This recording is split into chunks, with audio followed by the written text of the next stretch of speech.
Bismillahirrahmanirrahim. Assalamu alaikum class 6. I hope you all are fine. Students, as you know, we have completed our first chapter, Characteristics and Evolution of Computers. Now let's take quick review of this chapter. In this chapter, we have discussed about the following topics: early calculating devices, evolution of computers, characteristics of computers. Characteristics and evolution of computers. In this chapter, in this topic, we have discussed about how the computer was developed. The computers we use today are very different from the early devices that were invented for doing calculations. Let's talk about some of the early calculating devices. Early calculating devices: abacus. The abacus was probably the first calculating device. It had a wooden frame with beads sliding on wires. It was used to perform simple calculations like addition, subtraction, multiplication and division. It is still in use in many countries, especially in countries of Asia and Africa. Napier's bones. In 1616, Sir John Napier made a calculating device named as Napier's bones. The device was called Napier's bones as it had numbers carved on bones or on strips of wood. It was used for addition, subtraction, multiplication, division and to find the square root of a number. Pascalin. In 1641, Blaise Pascal invented the Pascalin, the first mechanical calculator. It consisted of a rectangular box with movable wheels. It was used for adding, subtracting, multiplying and dividing numbers up to hundreds and thousands. Difference engine. In the 19th century, Charles Babbage invented a machine called the difference engine to prepare mathematical tables. Analytical engine. Charles Babbage, the father of modern computers, also invented the first general-purpose computer known as the analytical engine, which had the same basic elements as a modern computer: input, output and memory devices. Then we have discussed about the evolution of computers. Now let's take quick review of this topic. Computers are classified into different generations based on the technology used. 1940 to 1958, first generation computers. 1959 to 1964, second generation computers. 1964 to 1970, third generation computers. 1971 to present, fourth generation computers. 1989 to future, fifth generation computers. Now let's talk about first generation computers. 1940 to 1958. The first generation computers used vacuum tubes. They were very large in size, had small internal storage and were very expensive.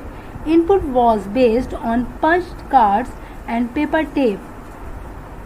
Some examples of first generation computers are Mark I, ENIAC, EDSAC, EDVAC, UNIVAC 1.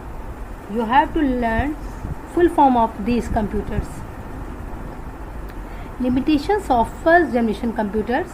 The major limitations of the first generation computers were: operating speed was quite slow, power consumption was very high, large space for installation was required, potential to be programmed for tasks was quite limited, solved only one problem at a time, ugly, expensive to build.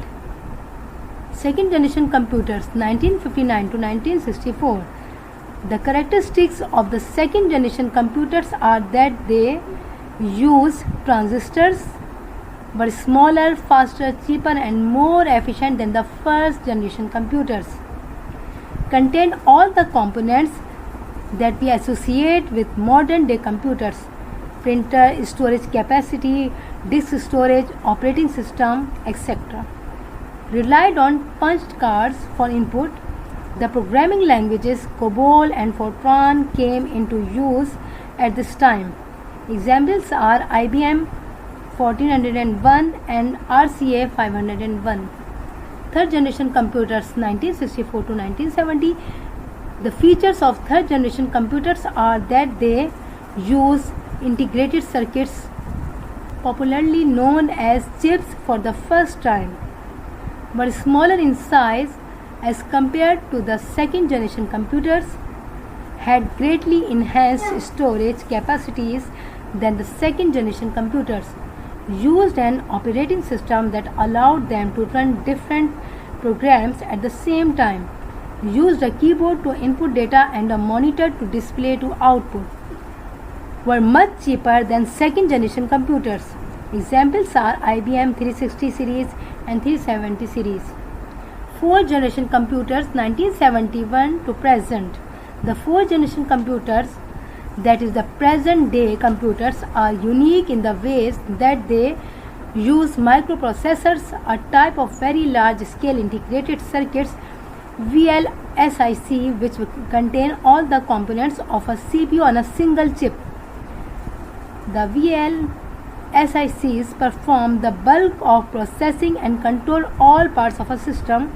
The use of microprocessors resulted in decreased size and increased efficiency, have much greater computing power and storage capacity than the earlier generation computers, use improved storage devices that are cheaper than the earlier ones, can be linked together, that is networked, to share storage capacity, space, data, etc.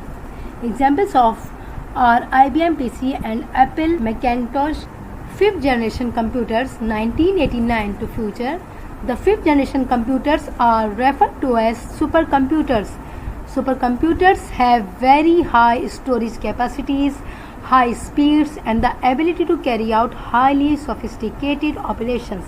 An example of supercomputers is the CRAY CS300 series. Fifth generation computing also involves artificial intelligence. Artificial intelligence is a branch of computer science that aims to create computers that can think, behave, and react in the same way as humans do. The fifth generation computers are expected to overcome the lack of thinking power in the earlier generations. Characteristics of computers. The characteristics of a typical modern day computer are speed. A computer can perform complex mathematical and statistical calculations at a very high speed. Accuracy. A computer is very accurate if the data and the set of instructions entered into the computer are correct, then the result produced will be accurate. High storage. A computer has a very high storage capacity. It can store a large amount of information in a very small space. The information stored can be recovered instantly and correctly whenever desired. Diligence. Being a machine, a computer does not suffer from boredom or lack of concentration and continues to work with the same accuracy till power is supplied to it. Versatility. It is the ability to perform different types of jobs. A computer can perform different types of jobs efficiently. It can work with different types of data like pictures, audio, and video. Limitations. Today's computers lack the ability to make decisions. They need to be told what to do at each and every step. In an unexpected situation, a computer will either produce incorrect results or will not complete the task. Computing that involves artificial intelligence talks of expert systems.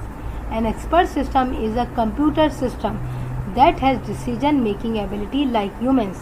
For example, a robot is an expert system. Students, that was the revision of chapter number 1. I hope you got it. I have prepared the assessment and its marks will include in monthly tests. So try to solve the assessment link mentioned in your school app. Allah Hafiz.